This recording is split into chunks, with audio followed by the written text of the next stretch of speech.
নমস্কার বন্ধুরা, ওবিটি একাডেমিতে আপনাদের সবাইকে সুস্বাগতম। আমি সত্যজিৎ সর্দার, এনএসসি সার্টিফাইড টেকনিক্যাল অ্যানালিস্ট। আজকে আমরা এই সপ্তাহে উইকলি মার্কেট অ্যানালাইসিস করব স্টক মার্কেটের উপরে। এই সপ্তাহে কি কি জিনিস আমরা দেখব বা আগামী সপ্তাহে আমাদের যে জিওপলিটিক্যালি কি চেঞ্জ এসছে বা আমাদের ইন্ডিয়ান যে কনটেক্সটে কি কি হয়েছে সেগুলো তো আমরা দেখব। সঙ্গে আমরা চার্টকে দেখার চেষ্টা করব যে চার্ট আমাদেরকে কি বলবার চেষ্টা করছে, আগামী সপ্তাহে কি হতে পারে সেই সম্বন্ধে আমরা প্রত্যেকটা ব্যাপারে স্টেপ বাই স্টেপ এই ভিডিওতে আলোচনা করব। তো চলুন ভিডিওটা শুরু করি। তার আগে বলি, যারা এখনো পর্যন্ত আমাদের এই ইউটিউব চ্যানেলটিকে সাবস্ক্রাইব করেননি তারা সাবস্ক্রাইব করে নিন এবং সাবস্ক্রাইব করার পরে বেল আইকনটিকে অবশ্যই অন করে রাখবেন, যাতে এই ধরনের ভিডিও আপনার ফিডে প্রথমে আসে এবং সেগুলোকে দেখে শিখে আপনি বেটার ট্রেডার হতে পারেন। তো চলুন ভিডিওটা শুরু করি। প্রথমে আমরা দেখার চেষ্টা করব যে এই সপ্তাহে যদি আমরা একদম মানে অ্যানালাইসিস করবার চেষ্টা করি, এই সপ্তাহে আমাদের যে ইন্ডিয়ান যে শেয়ার মার্কেট সেটা কিন্তু অলরেডি বুলিশ সেন্টিমেন্টেই বজায় ছিল, বুলিশ সেন্টিমেন্টেই কিন্তু এখনো পর্যন্ত দেখিয়েছে। যুদ্ধের আতঙ্ক কমে গেছে, অলরেডি ইরান এবং আমেরিকার যে যুদ্ধ চলছিল সেই আতঙ্ক অনেকটা কমেছে, ক্রুড অয়েলের দাম অনেকটা কমে গেছে। এফআই যে সেলিং আসছিল বা প্রপারলি যে তারা সেলিং মুডে ছিল সেই সেলিং মুড থেকে তারা বাইং মুডে ফিরে আসছে। রুপি কিন্তু মানে শক্তিশালী হচ্ছে। ইউএসএতে যে ফেড রেট কার্ড হচ্ছিল সেই সম্ভাবনাটাও কিন্তু নতুন করে শক্তি দিচ্ছে বাজারকে উপরের দিকে নিয়ে যাবার জন্য। সপ্তাহের শেষে নিফটি ফিফটি 4 সপ্তাহে ধারাবাহিক কিন্তু উইকলি গেন সম্পূর্ণ করেছে, মানে পজিটিভলি ক্লোজ দিয়েছে গত 4 সপ্তাহে, মানে এক মাস ধরে পজিটিভ ক্লোজ দিচ্ছে নিফটি ফিফটি। এটা গেল। এবার আমরা দেখবো জিও পলিটিক্স। রাইট, জিও পলিটিক্সের প্রথম পয়েন্টে আমরা দেখবো যে ইরান এবং ইউএস এর যে আলোচনা। গত সপ্তাহে সবচেয়ে বড় খবর হচ্ছে যে দু দেশের মধ্যে পরোক্ষ আলোচনাটা ইতিবাচক অগ্রগতি ঘটেছে। রাইট, এর ফলে কি হয়েছে, অয়েল প্রাইসের দাম কিছুটা কমেছে, মিডল ইস্টের যে রিস্কটা, যে যুদ্ধ চলছিল তার রিস্কটা অনেকটা কমেছে। ইকুইটি মার্কেটে কিন্তু পজিটিভ দেখা যাচ্ছে এবং শুধুমাত্র আমাদের এখানকার মার্কেট না, যদি আপনি ওয়ার্ল্ড মার্কেটকে দেখেন সেক্ষেত্রেও কিন্তু একটা পজিটিভ সাইন দেখতে পাওয়া যাচ্ছে। প্লাস আপনি যদি ইউরোপিয়ান মার্কেটকে দেখেন বা আপনি যদি আমেরিকান মার্কেটকে দেখেন, পজিটিভলি ক্লোজ দিচ্ছে। রাইট, 2 নম্বর পয়েন্টটা হচ্ছে যে ইন্ডিয়ান এবং জাপানের যে সম্পর্ক, এবং সেই সম্পর্কে দেখা যাচ্ছে যে ইন্ডিয়া এবং জাপানের যে সাবমিট হয়েছে সেখান থেকে ইনফ্রাস্ট্রাকচার, সেখান থেকে টেকনোলজি এবং সেখান থেকে যে ম্যানুফ্যাকচারিং যে সহযোগিতার ইতিবাচক বার্তা এসেছে, যা বাজারের সেন্টিমেন্টকে একটা উন্নত করতে সাহায্য করছে এবং বাজারকে একটা বুলিশনেসের দিকে নিয়ে যাবার চেষ্টা করছে। এটা কিন্তু আপনাকে বুঝতে হবে। 3 নম্বর যদি আমরা দেখার চেষ্টা করি সেটা হচ্ছে ইউএসএ ট্যারিফ পলিসি। ইউএসএ যে ট্রেড পলিসি সেটা এখনো পর্যন্ত গ্লোবাল মার্কেটে মানে একটা টোটালি বড় একটা রিস্ক, এবং এখনো পর্যন্ত আমাদের ইন্ডিয়ার সঙ্গে এখনো পর্যন্ত কিন্তু কমপ্লিট যে ইউএসএর যে ট্রেড ডিড বা পলিসি এখনো কিন্তু হয়নি। এর জন্য এই অনিশ্চয়তার জন্য এক্সপোর্ট ভিত্তিক যে সমস্ত কোম্পানিগুলো আছে সেখানে কিন্তু কিছুটা ভোলাটিলিটি দেখা যাচ্ছে, এবং সেটা হয়তো আরও কিছু সপ্তাহ দেখা যেতে পারে যতক্ষণ না পর্যন্ত ইউএসএ ট্রেড পলিসিটা যতক্ষণ না পর্যন্ত ফাইনাল না হয় ইন্ডিয়ার সঙ্গে, ততক্ষণ পর্যন্ত কিন্তু এখন একটা ভোলাটিলিটি দেখা যেতে পারে এক্সপোর্ট ভিত্তিক কোম্পানিগুলোতে। এটা কিন্তু আপনাকে বুঝতে হবে, সেই অনুযায়ী আমাদেরকে অ্যানালাইসিস করতে হবে। এবার আমরা কি করব, এবার আমরা দেখব যে ক্রুড অয়েলকে আমরা অ্যানালাইসিস করব। গত সপ্তাহের চেয়ে ক্রুড অয়েল কিন্তু একটা পজিটিভ ট্রিগার দিয়েছে। যদি ক্রুড অয়েলকে দেখে যায়, প্রায় 71 থেকে $72 কাছাকাছি নেমে এসেছে ক্রুড অয়েল, এবং এর জন্য ভারতের একটা অত্যন্ত গুরুত্বপূর্ণ একটা ভালো দিক যে এখানে যদি আমাদের মানে বিশেষ করে যদি তেলের দাম কমে সেক্ষেত্রে কি হতে পারে, সেক্ষেত্রে ইনফ্লেশন কমে যাবে, সেক্ষেত্রে কি হবে, কারেন্ট অ্যাকাউন্ট ইমপ্রুভ হবে, রুপি স্ট্রং হবে, কর্পোরেট মার্জিন বাড়বে। তার মানে আমরা পজিটিভ দিকে থাকবো, মানে ইন্ডিয়ান মার্কেট ক্রুড অয়েলের দাম যদি কমে যায় সবসময় পজিটিভ দিকে থাকে। এটা কিন্তু আপনাকে বুঝতে হবে। সবচেয়ে বেশি লাভবান হয়েছে কোন কোন স্টক বা কোন কোন সেক্টরগুলো, যদি আমরা সেক্টর ওয়াইজ বলি, paint sector, aviation sector, chemical sector, auto sector, FMCG sector, এই সেক্টরগুলো কিন্তু বেশি লাভবান হয়েছে এই ক্রুড অয়েল ইমপ্রুভমেন্টের জন্য। এবার যদি আমরা রুপিকে অ্যানালাইসিস করি, দেখবো সেখানে আমরা রুপি কিন্তু আগের তুলনায় অনেকটা শক্তিশালী হয়েছে। পজিটিভ কারণ কি, লোয়ার অয়েলের জন্য, দাম মানে অয়েলের দাম কমে যাওয়ার জন্য আরবিআই অলরেডি ইন্টারভেনশন করেছে, তারা কিন্তু রেপো রেট বাড়ায়নি। রাইট, কোনো ইন্টারেস্ট রেট বাড়ায়নি, সেই জন্য একটা বেটার হচ্ছে। বেটার ফরেন অলরেডি ফ্লো হচ্ছে, মানে এফআই কিন্তু অলরেডি বাই করবার চিন্তা করছে। স্ট্রং রুপি মানে কি, স্ট্রং রুপি মানে ইম্পোর্ট কস্ট কম হবে, ইনফ্লেশন কম হবে, কর্পোরেট আর্নিং ইমপ্রুভ হবে, যেটা আমাদের ইকোনমিকে আরও স্ট্রং তৈরি করতে বা আরও উপরের দিকে একটা বুলিশ নেচার দিতে আমাদের কিন্তু সহযোগিতা করবে রুপি যদি স্ট্রং হয়। এবং আমরা যেটা দেখতে পাচ্ছি গত সপ্তাহে রুপি কিন্তু আরও স্ট্রং হওয়ার সম্ভাবনা দেখা যাচ্ছে। যদি আমরা এফআই এবং ডিআই এর যদি আমরা অ্যানালাইসিস করবার চেষ্টা করি সেক্ষেত্রে আমরা করতে পারি সবচেয়ে গুরুত্বপূর্ণ পরিবর্তন হয়েছে এখানে গত কয়েক সপ্তাহের তুলনায়, যে এফআই যেভাবে সেলিং করছিল সেই সেলিংটা কিন্তু কমে গেছে। রাইট। ফরেন যে সমস্ত ইটিএফ আছে সেগুলো কিন্তু আবার ইনফ্লো শুরু হয়েছে, একটা মিডিয়াম টার্ম, তাকে বলে মিডিয়াম টার্ম বুলিশ সাইন কিন্তু দেখতে পাওয়া যাচ্ছে। ওকে, যদি আপনি দেখেন লাস্ট দিন 3 তারিখে যদি আমরা দেখেন, এফআইআই কিন্তু অলরেডি বাই করেছে, রাইট।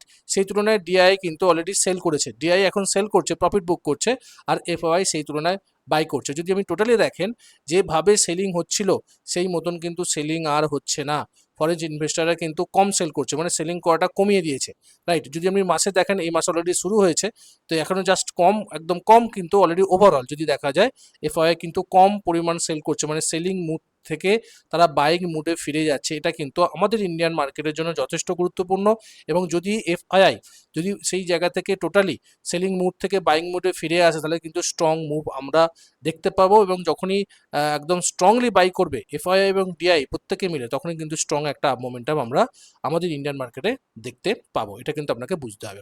যদি আমরা নিফটি টেকনিক্যাল অ্যানালাইসিস করবার চেষ্টা করি, যদি আমরা দেখবো যে নিফটি এই সপ্তাহে একটা খুব তো স্ট্রং মুভ দেয়নি, বাট পজিটিভ ক্লোজ দিয়েছে। যদি আপনি দেখেন যে প্রত্যেক দিনই কিন্তু স্ট্রং একটা মুভ দিয়েছে, এবং আরএসআই 60-র উপরে উঠেছে, 60.95 কিন্তু আরএসআই দেখাচ্ছে, মানে মোমেন্টাম দেখাচ্ছে।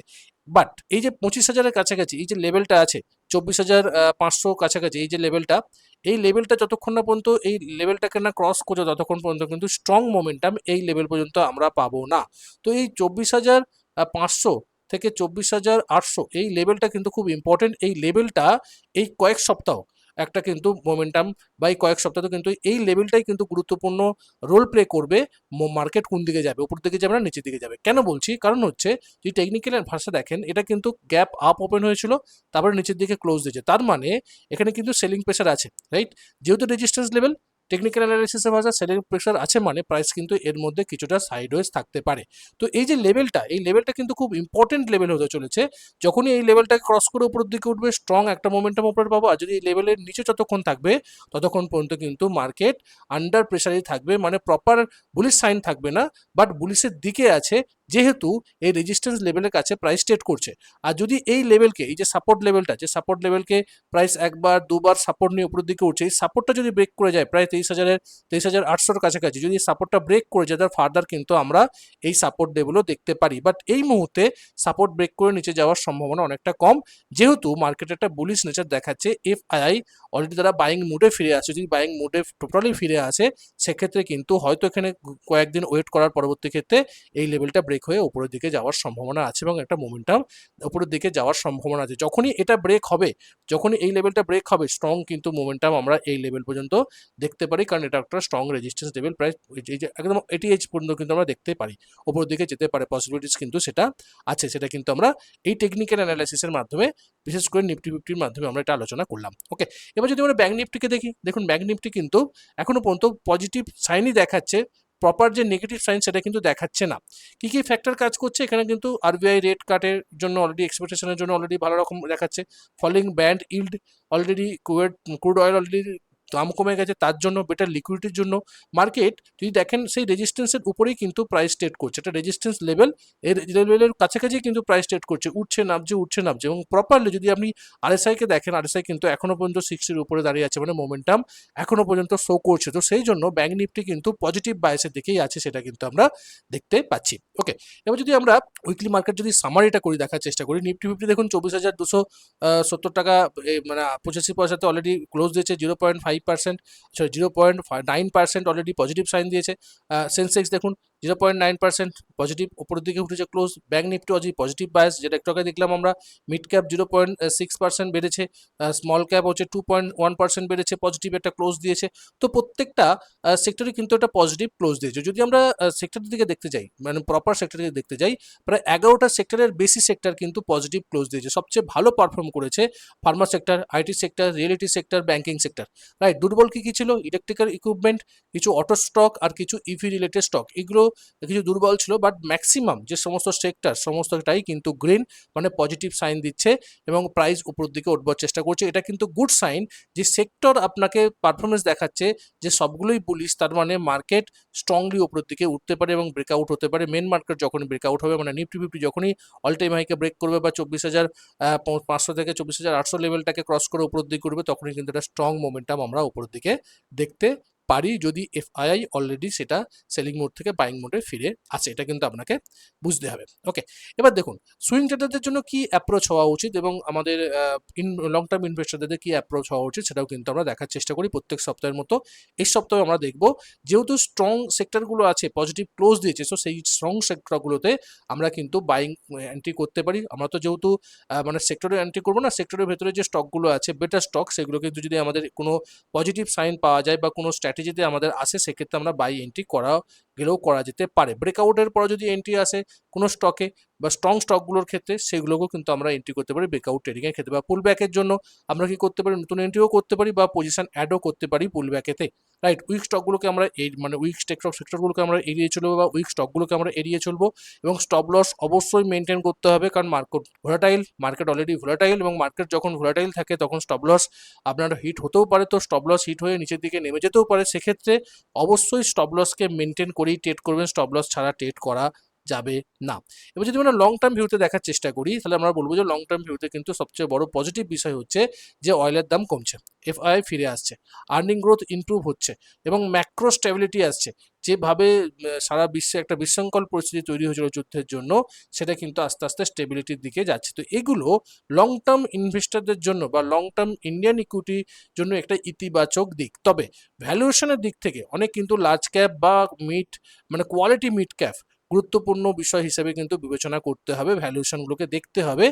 তবে কিন্তু পজিটিভ সাইন আমাদেরকে দেখাচ্ছে, যেহেতু এই সমস্ত অয়েল প্রাইস কমছে, এফআইআই অলরেডি বাইং মোডে ফিরে আসছে, আর্নিং গ্রোথ ইমপ্রুভ করছে এবং সারা বিশ্বে একটা শান্তির মানে পর্যায়ে আসছে, শান্তি আসছে, সেই জায়গা থেকে কিন্তু ইন্ডিয়ান মার্কেট একটা স্ট্রং আপ মোমেন্টাম দিতে পারে, স্ট্রং ওপরের দিকে উঠতে পারে, সেটা কিন্তু আমরা বুঝতে পারছি। ওকে, যদি আমরা সারসংক্ষেপ করি তাহলে আমরা দেখবো যে যুদ্ধজনিত যে কারণের জন্য ঝুঁকি যেটা কমে গেছে, অনেকটা রিস্ক অনেকটা কমে গেছে, অলরেডি যুদ্ধ শান্ত অবস্থায় এসছে, অলরেডি শান্তি চুক্তি হওয়ার আলোচনা চলছে প্রপারলি, ক্রুড অয়েলের দামও অনেকটা কমে গেছে, এফআইআই অলরেডি বিক্রির হার কমে দিয়েছে, বাইক অলরেডি বাড়াচ্ছে, প্লাস সুদের হার নিয়ে ইতিবাচক একটা প্রত্যাশা বাজারকে কিন্তু শক্তিশালী করেছে। যদি 24,500 থেকে, রাইট, দেখুন এখানে যেটা আমি একটু আগেই বলছিলাম যে 24,500 থেকে 24,800 এই জোনটা খুব ইম্পর্টেন্ট নিফটি ফিফটির জন্য, যে আগামী কিছু সপ্তাহ বা আগামী কয়েক সপ্তাহ ট্রেন্ড নির্ধারণের জন্য কিন্তু এই লেভেলটা খুব ইম্পর্টেন্ট। যদি এই লেভেলটা 24,500 থেকে 24,800 এই লেভেলটাকে ক্রস করে উপর দিকে উঠে যায়, তাহলে স্ট্রং মোমেন্টাম কিন্তু 88 পর্যন্ত আমরা দেখতে পাবো।